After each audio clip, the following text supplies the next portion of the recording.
வாங்க நம்ம இட்லி தட்டு இல்லாதப்போ நம்ம எப்படி இட்லி ஊற்றுறதுன்னு பார்க்கலாம். தட்டில் எண்ணெய் ஊற்றி வச்சுட்டேன். இப்போ எண்ணெய் நம்ம ஃபுல்லாக எங்கே பார்த்தாலும் தேய்ச்சிடுவோம். தேய்ச்சிட்டு இப்போ இதில் நம்ம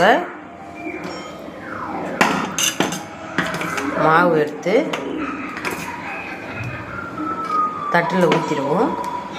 ஊற்றி வானலில் எண்ணெய் தண்ணி ஊற்றி அதில் வச்சுருவோம். பாருங்கள், கிண்ணத்துலேயும் ஊற்றி வச்சுருக்கேன்.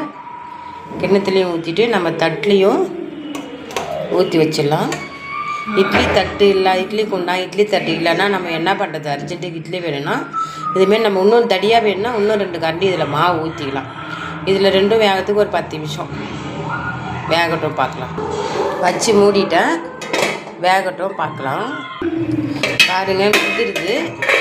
நம்ம எப்படி வேகுதுன்னா கையை வச்சு இப்படி பார்க்கலாம், இல்லைன்னா கத்தியால் இப்படி குத்தி பார்க்கலாம். ஒட்டலை, வெந்துச்சு. அடுப்பு ஆஃப் பண்ணிட்டு ஆற வச்சுருவோம்.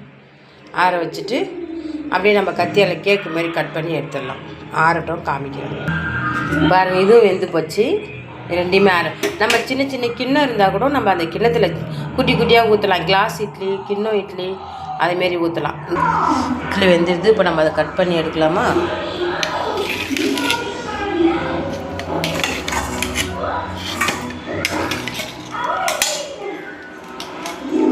பாருங்கள், தட்டி இட்லி.